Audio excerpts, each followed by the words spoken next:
Welcome to Stuff You Should Know, a production of iHeartRadio.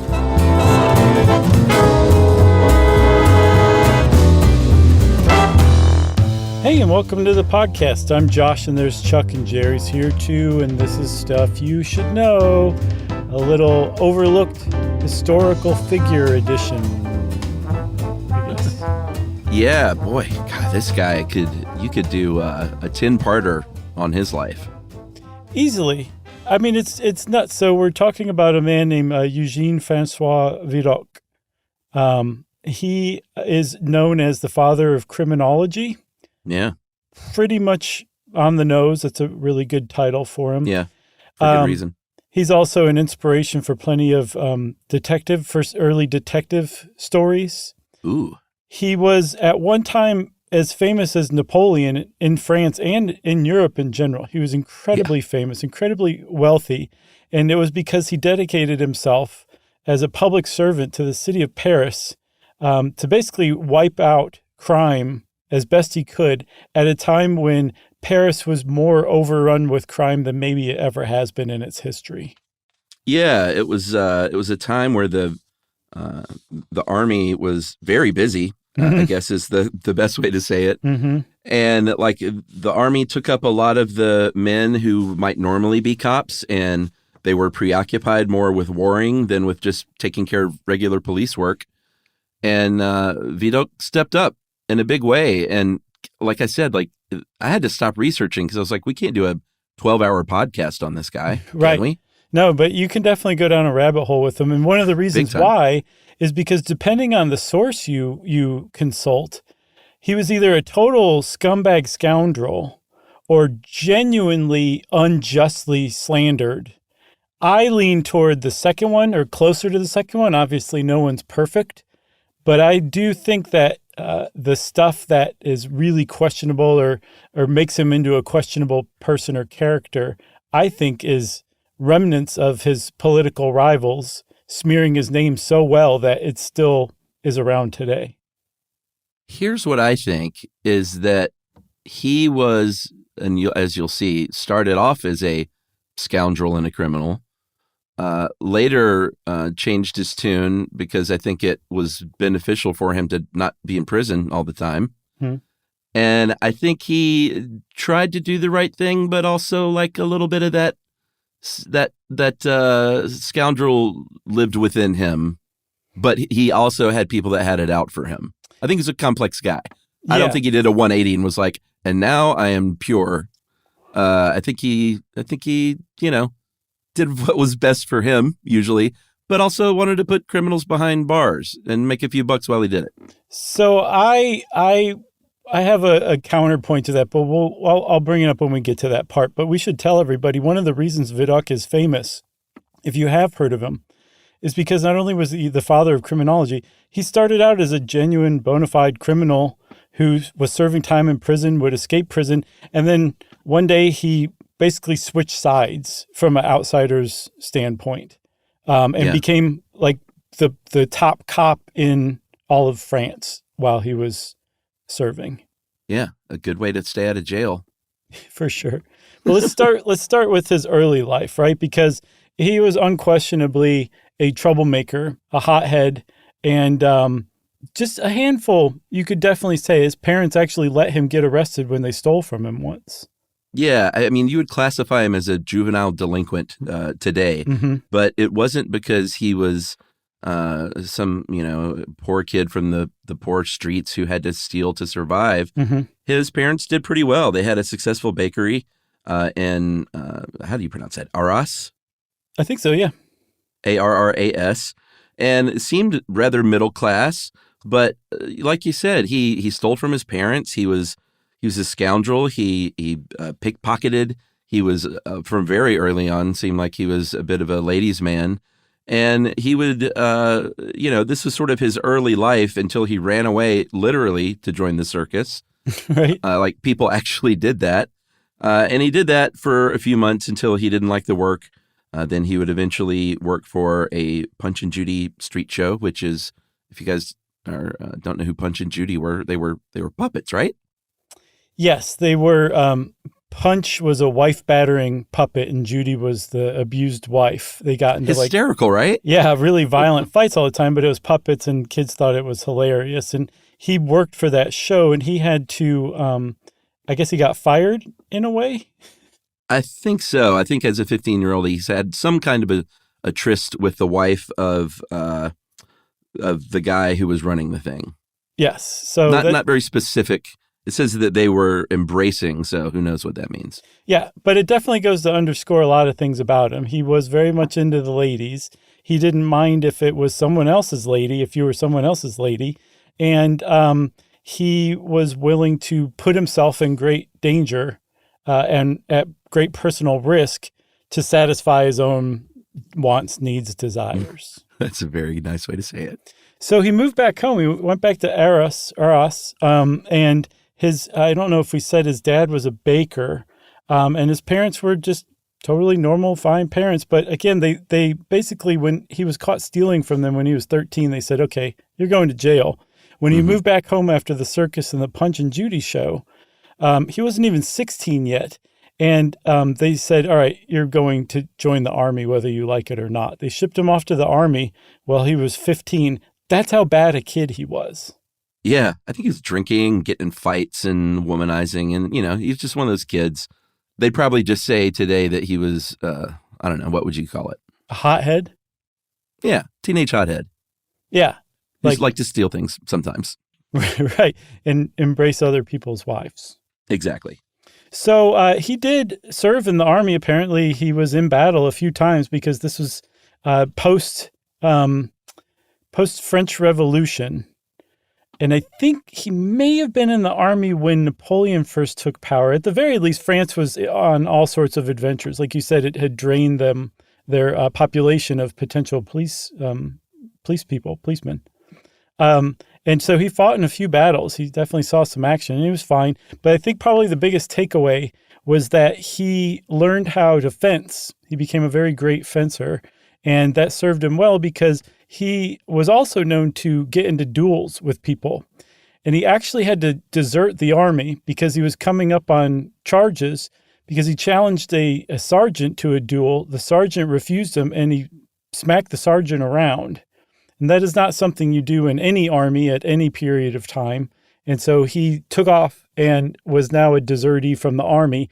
And this is when his actual criminal life really began. Everything else was petty, intemperate, that kind of thing. This is okay, I'm a deserter from the army. I need to support myself somehow. I guess I have to turn to a life of crime.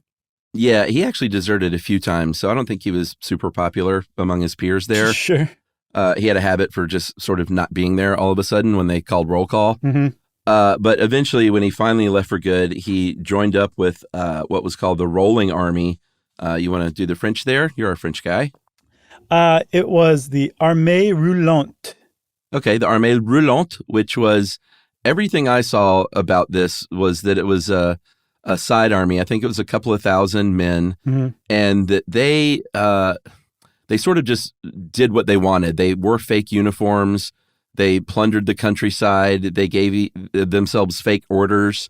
And I'm not exactly sure what real army work they did. I'm sure they did, right? I don't think so. I think, or was it all just a thing to I think plunder and pillage? Yes, that's my take. I don't think they were officially sanctioned at all. Well, no, they weren't officially sanctioned, but I figured they were. I thought that the real army might have used them at times. I don't know. I don't know enough about it. It's possible. I mean, you got a couple thousand people with guns ready to fight. Why not? Yeah. Well, I know they wore fake uniforms, and he made up a rank for himself and took a alias. He was Lieutenant Rousseau, and eventually even made himself captain. I don't know why he didn't start off as captain, as long as he's making things up. Yeah, he kind of sold himself short there, didn't he? Well, he became captain eventually. So he ended up in Paris eventually after he left the Armée Roulante, and this was around 1795. The French Revolution had been successful, but there's something to understand about it. One of the reasons Paris was so overrun with crime was not just that there was a lack of potential candidates for the police. Mm-hmm.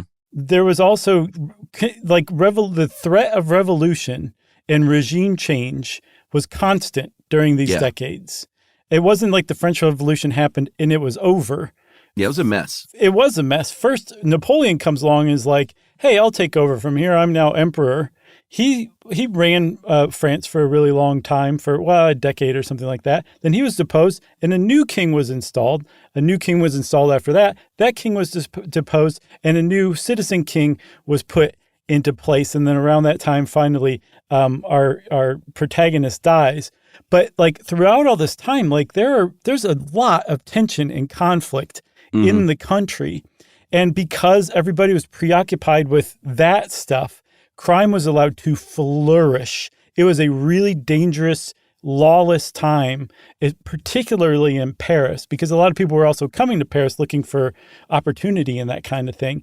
And so it was just put that in your pipe and hold it in your hat for later, because this is the backdrop that he shows up in Paris against. That's right. So he ends up in Paris during this very tumultuous time. Great time to be a criminal in Paris. Sure. Very, I don't know about easy to get away with stuff, but, you could be a pretty successful criminal at the time. And that's what he did. It's sort of through his 20s and into his 30s. He was in and out of prison, kind of off and on because of various schemes. It was never like, I'm not going to say it was victimless, but it was never like violent crimes. It seems like he was like a really good at forging documents and things like that. And all of his schemes seem to be kind of like on the more intelligent side. Does that make sense? He was definitely intelligent, yes. Yeah, so it's not like he was walking up and bonking someone on the head and stealing their purse. Right. He graduated to more elaborate kind of, forgeries and things like that. Yeah, and he also, he was a criminal with a heart. He landed in this one prison, what is it called? Bagno, I believe. Was that where the bread guy was? Yes. So okay. This is a really good example of that. He was finally caught and sentenced for, I think, just 3 months in prison. Just 3 months. But while there, he was so moved by a guy who had been given 6 years for stealing grain to feed his family, who were starving. He's the bread guy, by the way. The bread guy, right. If people are confused. So he was so moved by that and thought that it was so unjust that he'd been given 6 years. He forged documents that he signed as like the head of, I think, the prison or the police, as saying like this man is to be released. His sentence has been commuted, and the guy made off. Like he was released. And I think it took a few months for the whole thing to finally be found out. But I think Vidocq was in jail at the time when they did find out, and they gave him 8 years for that, for forging papers that released a man who had been given 6 years for stealing grain. Yeah, so this time he went to a hard labor prison. Like you said, it was called I don't know how it's pronounced. I think they started in Italy under a different name, but Bagno. The Bagno. The Bagno. Like if you've ever seen the movie, I looked into these, the movie Papillon, the island prison they were on, that was one. And I think it was just like a very tough, it was like the toughest of the tough prisons. Hard labor, usually in shackles, very hard to escape from. Yet he did manage to escape even from here. And I think he escaped as a sailor and was caught and put back, and then escaped again, posing as a nun. So he, as you will see later, he was in fact a master of disguise, was very good at it. And if he was able to pass himself off as a nun, clearly pretty good at it. Yeah, and it's really something that he escaped not just once, but twice from a galley prison, because they were originally, before they moved them onto land, they were ships, giant ships with tons of oars sticking out of them. And you would be sentenced to hard labor rowing those oars day in and day out. It was a really rough place to spend 8 years. And it would also be a really difficult place to escape from, but he did twice. So he started to get a reputation as someone who no prison could hold, in addition to being a master of disguise. And when you start kind of doing stuff like that, your name gets around and you start to become a bit of a legend among not just the criminals, but also like law enforcement as well. Mm-hmm. So his star is starting to rise. And I think as we reach this point, Chuck, it's time for message break. What do you think? As we reach this point, I agree.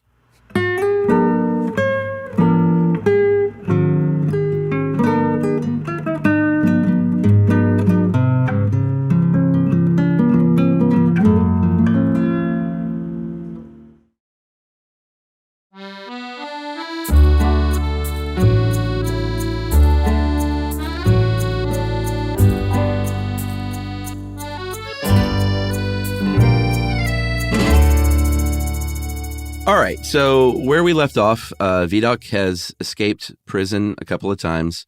He was a juvenile delinquent.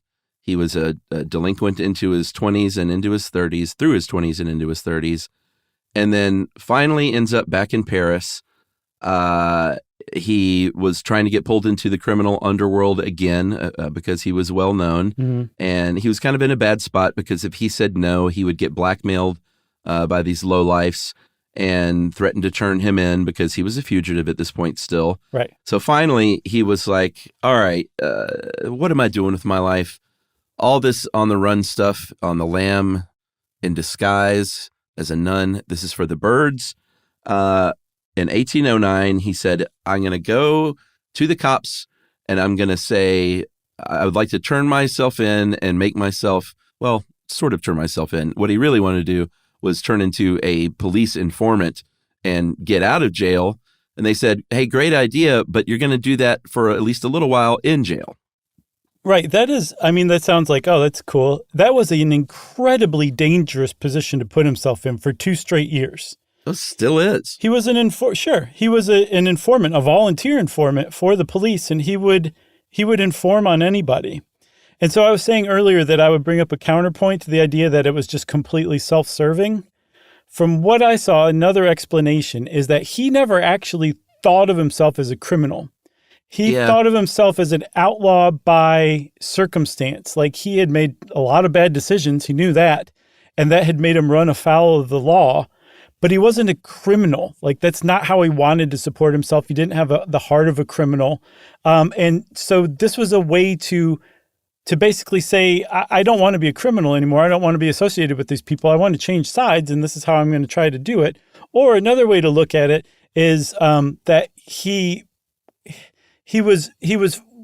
finally grew up essentially and realized like, okay, this is not okay. I need to change things, and I've worked myself into such a deep hole. This is the alternative to just going like, okay, I'm going to become a criminal from now on. Those were his choices. That's how deep the hole he dug was.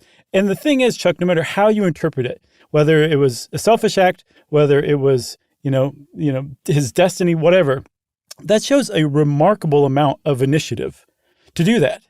Like he said, I'm not going to be a criminal. I'm not going to turn a life of crime. I'm going to basically put myself in the hands of cops who hate me and see if they will have me as one of their own. Yeah, I think he probably grew up. I don't know that I buy that. If he had come from nothing, I could buy that. But he came from a pretty good, he wasn't forced into committing crimes to survive. No, but I think that's why he didn't see himself as a criminal, because he had made choices or whatever. He wasn't a criminal. He just didn't see himself like that from what I saw. So he made choices to commit crimes, but didn't see himself as a criminal? Yes. Okay. Yes. He made choices that were criminal, but he wasn't making choices like to do crime. That wasn't his aim was for crime. He was just making bad decisions that were criminal, and that made him a criminal in the eyes of society. I'm not saying like it didn't make him a criminal. He just didn't think of himself as a criminal. To him, there was a differentiation between people who commit crimes and criminals. He did not think very highly of criminals, like career criminals, somebody who would slit your throat for like your wallet or something like that. Like Elvis was a drug addict, but Elvis was on pills, and he looked down on real drug addicts that were taking hard drugs like heroin. It's funny you bring that up, because I think of this same, him turning over himself to the police to say, hey, I want to inform for you, as very similar to Elvis showing up at the White House and volunteering to be an undercover narc agent for Nixon. Oh, totally. Yeah. and I think they were both pretty hypocritical. For sure. So for sure. Yeah, that's the thing. I don't want to give the impression that I'm just like an apologist for Vidocq. I just think that there is an alternative explanation.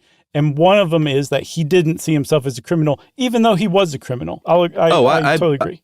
I totally believe that. Like, they're nothing but innocent people in prison if you ask them. Okay. You know? Sure. Well, that was, what's it called? Shawshank.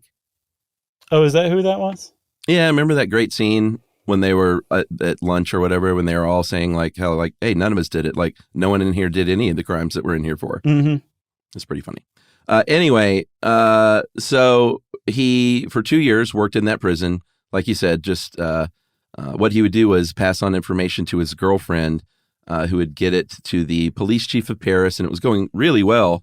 Apparently so well that at some point he helped Napoleon's Empress Josephine's catch the person who stole her emerald necklace. And so he was on Napoleon's radar, at least for a moment. I'm not sure how much Napoleon hung on to that, but it was a sort of a feather in his cap as an informant, for sure. For sure. And that police chief was named Jean Henry, or Henri, not with an I, but a Y. So I'm not sure how it's pronounced exactly, but he was finally smitten after 2 years with Vidocq. He was all in for this guy.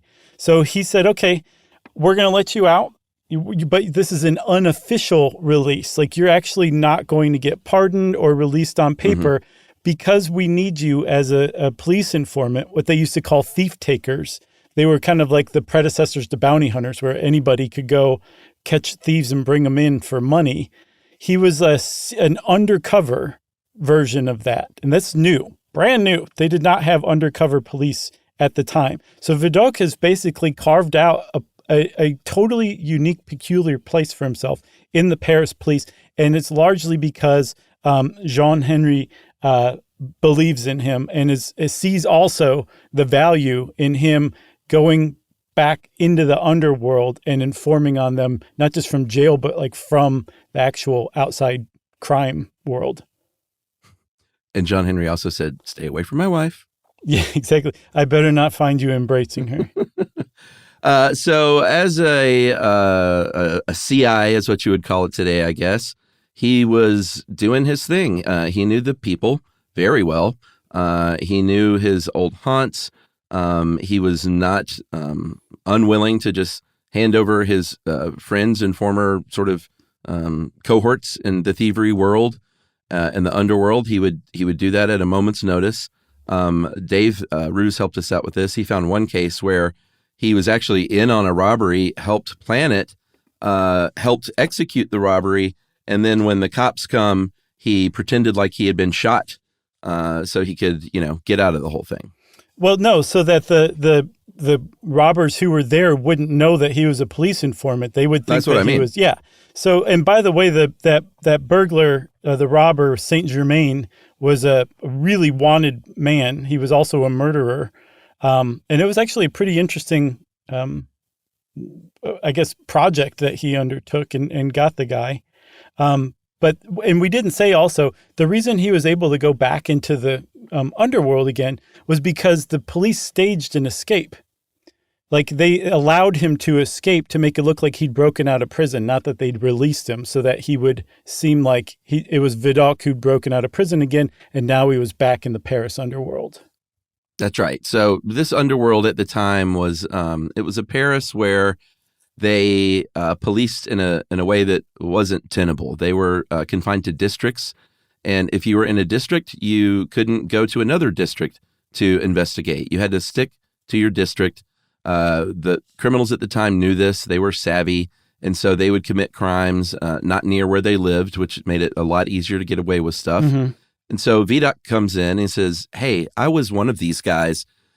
You guys are dumb in how you're doing things, because all you have to do is go on the other side of Paris to commit a crime, and you're probably going to get away with it unless you're caught red-handed. And so what you guys should do is continue to allow me to work undercover. I know it's not something you've ever done because you like to wear these ridiculous uniforms that identify you from a mile away, and get rid of these districts and allow cops to investigate wherever they need in order to solve a crime. And they said, okay, in 1812, they made Vidocq chief of the Security Brigade. In French, it is the what? Brigade de la Sûreté. Sûreté. Fantastic. And they said, go hire some men. And he said, all right, I'm going to go hire 8 former criminals, ex-cons that I used to know. These are the best of the worst. Mm-hmm. And it's sort of like the Dirty Dozen. He's like, except it was the Dirty 8. It was the Dirty Ocho.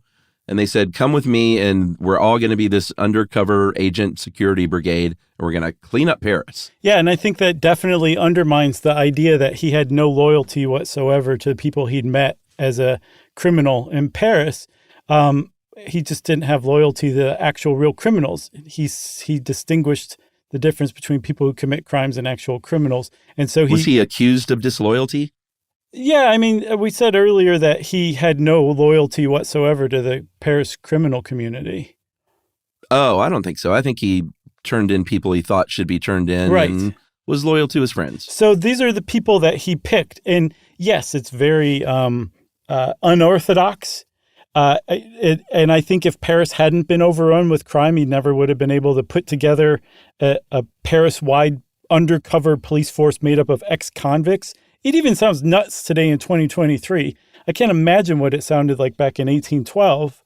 Yeah. But his whole premise was, if you send somebody who's a cop, give me a great cop who could do undercover work, he'll get sniffed out immediately and they will murder him. He will die. You can't have people who don't come from this do this kind of work.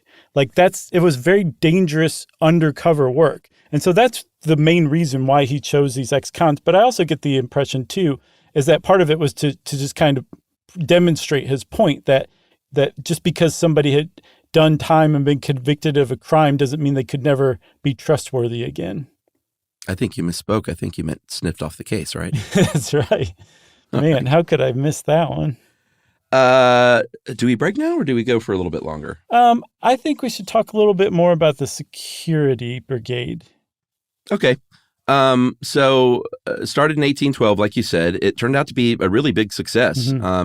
Napoleon, just a year later, signed a decree that said the Security Brigade is a state police force now, and you can have up to 28 men is what they grew to.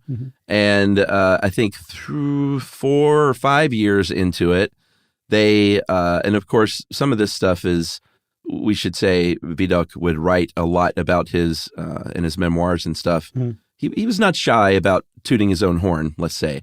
And he's one of those guys where, like, if you read his memoir, some of it could be boasting, some of it could be stretching the truth a little. But we do know that they were super successful. Like, no one is doubting that. But he touted 15 murders in just 1 year, 15 murders, 341 thieves, 38 receivers of stolen goods, 14 escaped convicts, 43 parole violations, 46 forgers, swindlers, con men, 229 vagabonds, and suspicious types. So they're kicking butt and taking names in Paris. Yeah, and make a note of this for later and put it in your pipe, in your hat. Yes. That this is a group of criminals who are showing up the regular police. Yeah. And the regular police are not really fans of being shown up in the public. Like, the public was reading all about this stuff. And yeah, they were getting famous for it. Very much so. And they were pulling in like the big whales while the police were chasing down, pickpockets and stuff like that. Yeah, Oliver Twist. So there was a definite rivorry. Sure, yeah, he was a pickpocket, right? No, I don't think so. Are you thinking of Annie? Annie was a pickpocket. No. Oh, I've already misspoken on Oliver Twist and Annie before, so I'm not going to do it again. Forget everything I said, everybody. Don't write in. So, yeah, for sure. We know how to make the division symbol on a keyboard. Exactly. No, we do. So, what was I saying, Chuck? You were saying that he was landing the whales. Yes. So there was a lot of rivalry and disdain for the Security Brigade from the regular police. Just remember that. They didn't like him. They did not. All right. So a few things, Dave found some great anecdotes from the Security Brigade. We already know that he knew a lot about the crime world and these criminals. And he was, apparently there was this one story where like he would know their methods, like specific people and their methods. And there was one story about this robbery that they found where a thief had cut around a lock. And he was like, I know who did that. Like, I know that work. That is Fossard.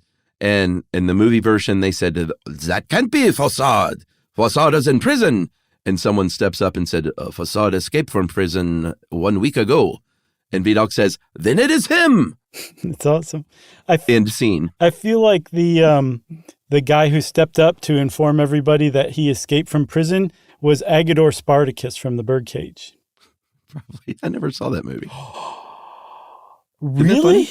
I'm excited for you, Chuck. It's one of my big holes. You need to fill that hole, and you'll do it over and over again. You'll keep filling that hole over and over again because it's such a great movie. Got dirty. And you can just watch it so many times. And I also don't email about end scene. We've already been over that before. It's just a joke. I meant end scene. End scene. What else? There was an envelope, a scrap of envelope with a half of an address. And supposedly Vidocq was able to make out the full address because he knew about all the criminal hangouts. Like, this is where it must be. Mm-hmm. That kind of thing. I mean, that's just like, who else is going to be able to do that? Nobody. Vidocq. He also, he was not shy about, going out guns blazing. They got a tip that a stagecoach was going to get knocked over in the forest outside of Paris. So they got on the stagecoach undercover. And when the bandits inevitably showed up and stopped the stagecoach, they got out and started just shooting, and it got rootin' tootin' really fast. Now should we take a break? Yeah. I think we've established that the Security Brigade was pretty successful. They were very successful. They're doing great work. And we'll be right back to talk about his pioneering work in criminology right after this.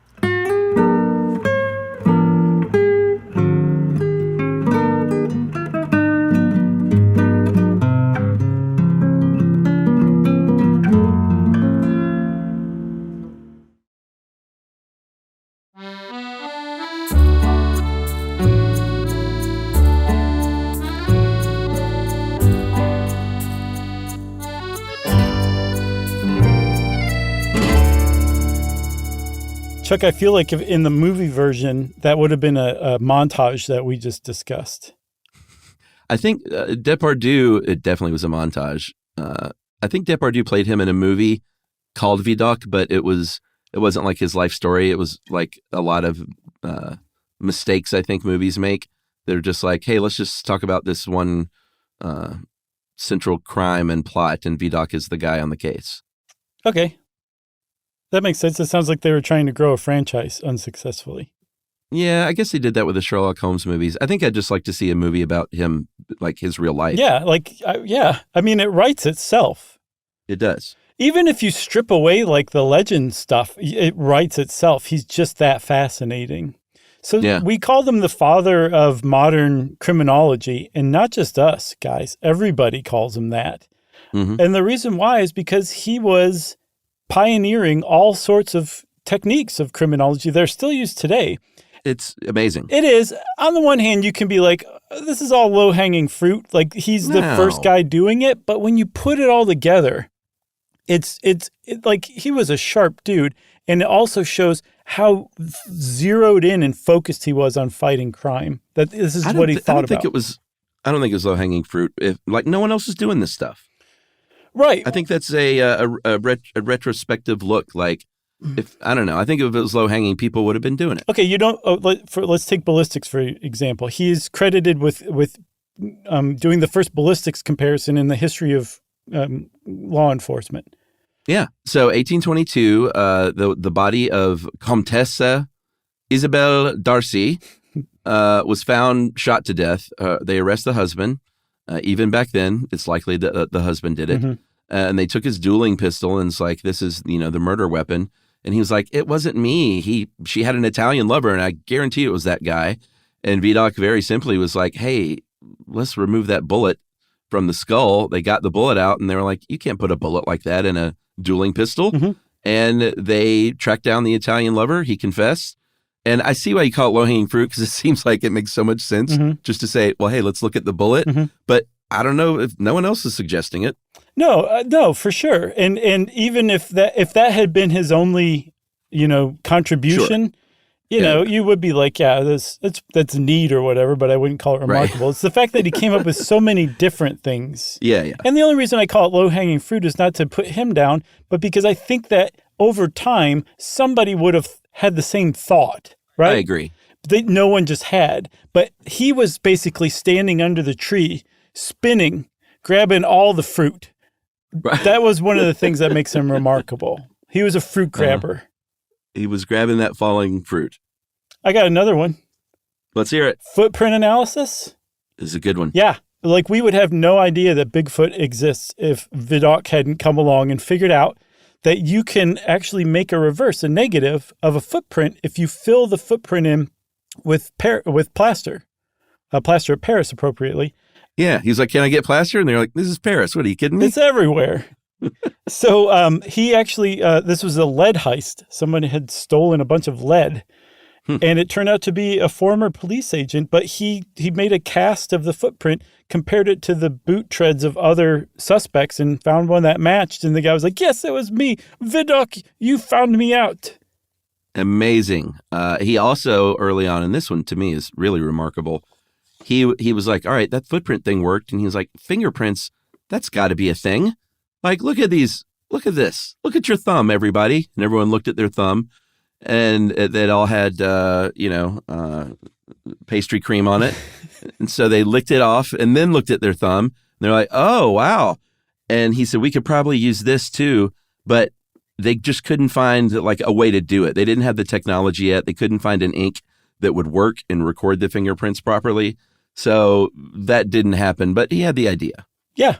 He also, so that ink in the forge-proof paper, he came up with while he ran a paper mill during one of his down periods between fighting crime. Yeah, I think that was later in life. Wasn't that like a retirement job? Or am I wrong about that? It was in between his reign as head of the Security Brigade and his next act. We'll just leave it at that. Okay, I got you. So what else?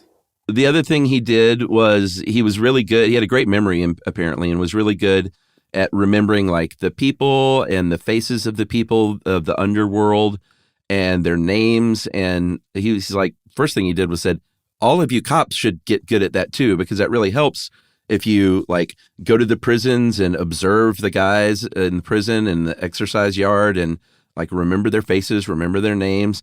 And maybe we should start writing this stuff down and keeping track of criminals, actually. Mm-hmm. And they went, well, we have never done such a thing. And he said, well, start doing it. And that was the beginning of, it was like a card catalog at the time, but that was the beginning of, what do you call it? The criminal database? Yeah, criminal database. Yeah, or profiling? Sure. But it was everything. Like if you were a forger, they would have a sample of your handwriting. Like it was really detailed. I saw that it had, I think, 30,000 crooks information, but it covered millions of pages, essentially. That's awesome. Yeah, they were really like into it. And then another thing he helped establish was essentially the criminal profiling from a psychological standpoint. He wrote a treatise called Les Valeurs Psychologie de l'Humour et de Not psychology, physiology. Oh, okay. Let me try that again. Les Valeurs Physiologie de l'humour et de leur langage. I think that's how you say language. But anyway, it means really? Thieves, and I added the colon, and he actually used a comma. An anatomy of their mores and their language.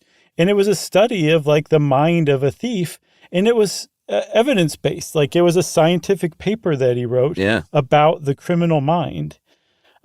And I think that actually undermines the idea that his memoirs were like him just being over the top. I saw that he had written a manuscript for his memoirs, handed it in.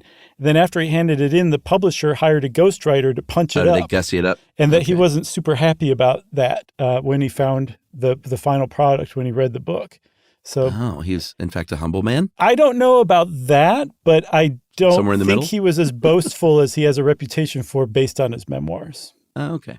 Like we mentioned, he was a master of disguise, as were his men in his police force, and they could do it all. They were like Monty Python. They would dress up as, like we said, nuns and women and old people, young people, thieves, obviously. And it was a time, and it sounds a little nonsensical that thieves would dress and speak in a certain way and wear their hair in a certain way. Mm-hmm. But there's been times in history when that was the case. Like if you look at it, some of the old British gangsters of a time sort of did the same thing. You carry yourself, and I think today even, and you would call it profiling, but there's certain ways of dress to sort of be in the world where crimes are happening. There always has been. Yeah, you wear tracksuits. Yeah. Oh no, I'm wearing a tracksuit right now. Criminal.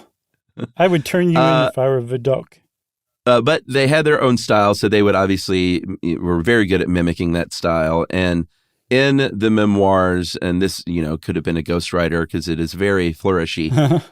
Apparently, he had a habit, very cinematically, of pulling off his mask or his costume at the last moment and saying, "It is I, Vidocq," as the shackles are being put on the criminal.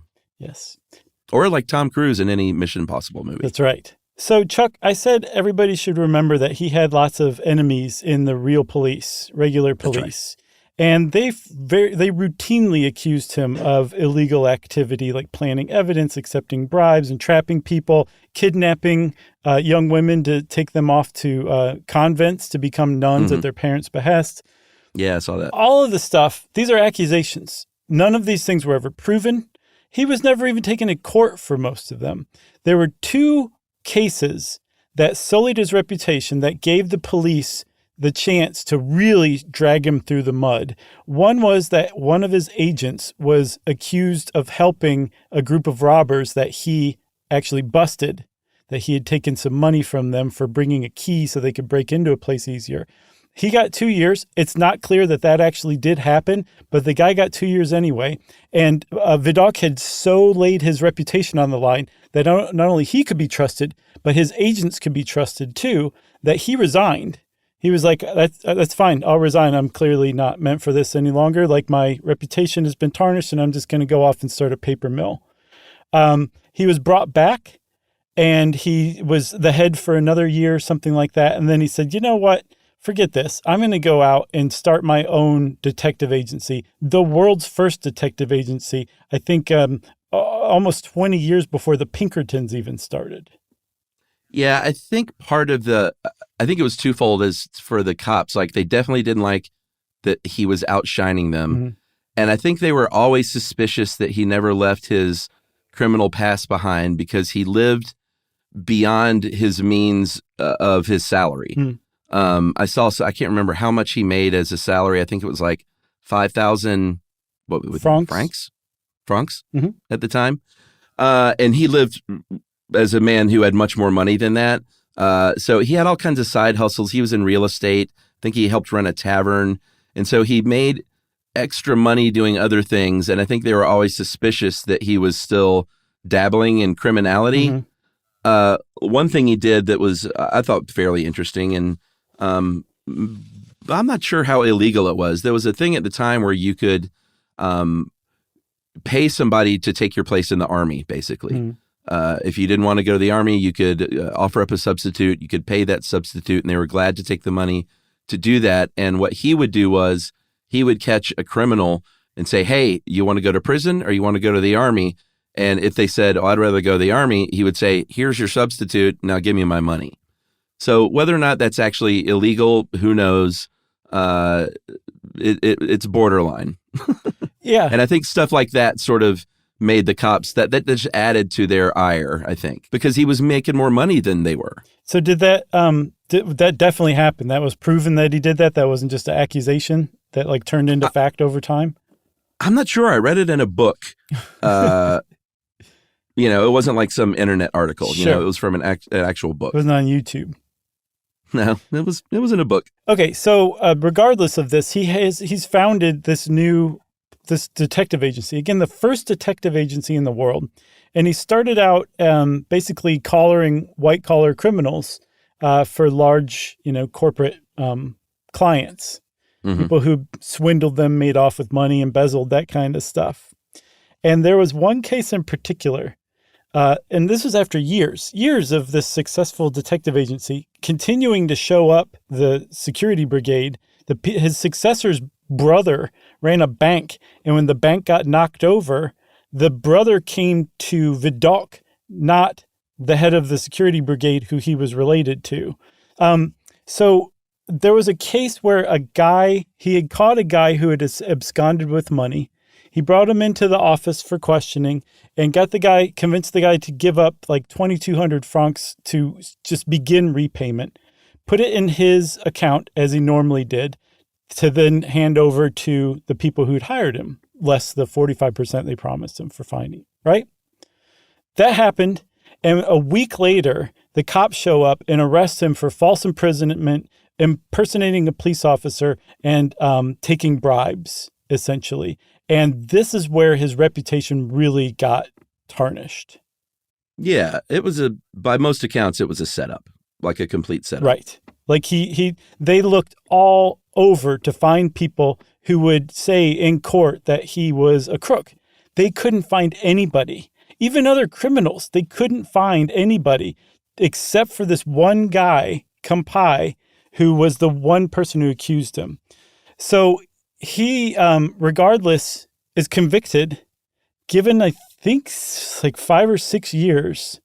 And within apparently weeks, he gets his case in front of the appellate court, who took like less than a day to throw the case out because he'd clearly been railroaded, and exonerated him.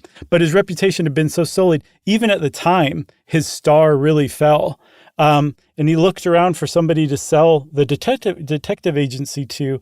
Apparently, there were plenty of buyers, but they were like fraudsters just looking to take advantage of people. So he just closed the thing down instead. Amazing. And here's another example. So you hear that he got 10 months. He spent 10 months in jail for that crime, right? Impersonating a police officer and all that. He didn't. He spent 10 months in between the time he was accused and the time he was finally brought to trial. And then after that, he was acquitted within weeks of being convicted. Does that make sense? Like that kind of detail like matters hundreds of years on. It does. So the cherry on top of this story is that Vidocq left behind a really interesting literary legacy. And not only just the books he wrote memoirs, like we said. He wrote that crime book, the science book that was so great. But Victor Hugo, he had friends like this. Victor Hugo and Balzac, one of my favorite names, they used him as inspiration. If you read the book Les Miserables or go see that Broadway show, if you see that awesome movie and you cry every time Anne Hathaway sings like I do, it's amazing. Because she's good or bad at it. Have you never seen it? No. I saw the stage play. It's great. Or the musical, I guess. Great. They did something different in that musical where they didn't lip sync. They actually recorded them singing in the moment on stage, on the scene, and they had never done that before. Wow. And so it's like palpable and real, and whew, boy, it's good. I loved it. So Les Mis, though, is the story about a man who gets put in jail for stealing bread. Mm-hmm. So that might sound familiar from Vidocq's real life. But apparently Hugo actually used both of the characters, Jean Valjean and who's the other guy? Inspector Javert. Javert as inspirations. You know, he was the inspiration for both because he was both criminal and cop later on. Not only that, but mentioned Balzac. He cited Vidocq specifically as inspiration for Valtrin, his character. Then, of course, once you see who the character is, it makes a lot of sense.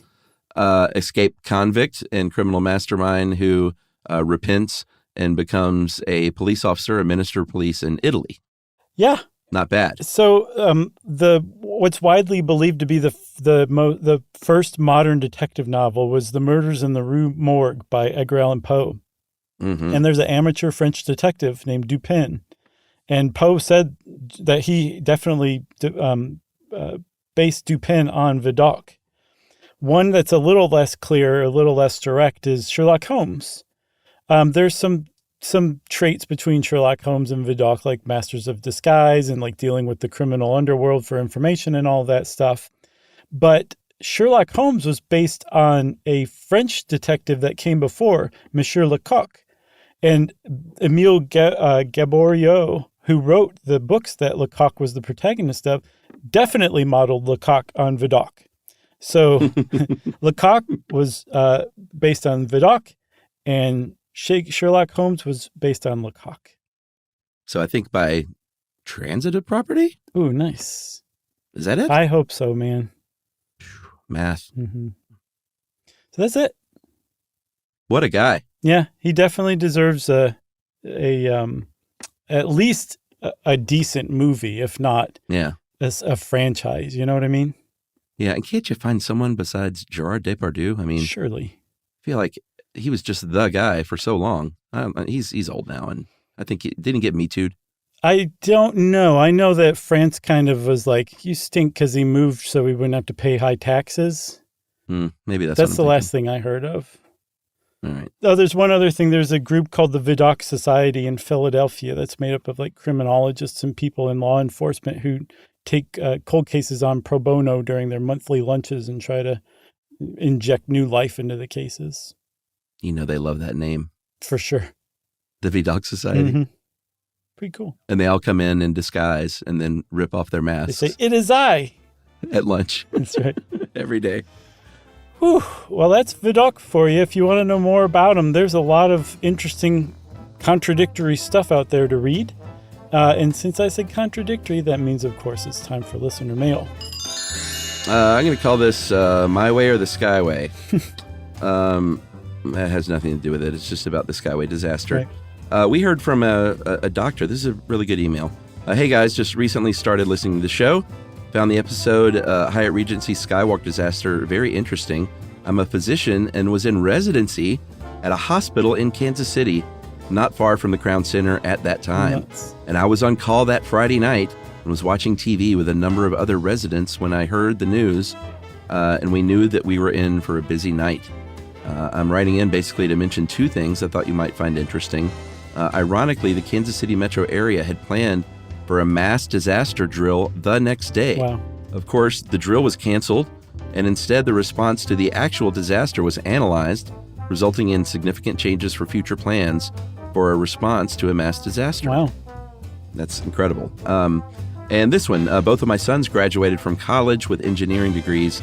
A few years ago, they were taught about the Hyatt disaster in their classes, and there are still lessons to be learned from what happened even decades later. Sure. And that is from Dr.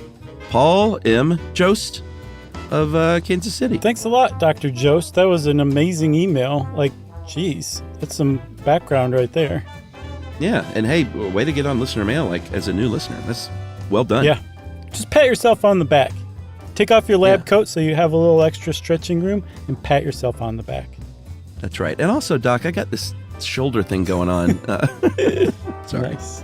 Well, if you want to be like Dr. Jost and send us some really arcane info about an episode that we did, we love to hear that stuff. You can send it to us via email at stuffpodcast@iheartradio.com. Stuff You Should Know is a production of iHeartRadio. For more podcasts from iHeartRadio, visit the iHeartRadio app, Apple Podcasts, or wherever you listen to your favorite shows.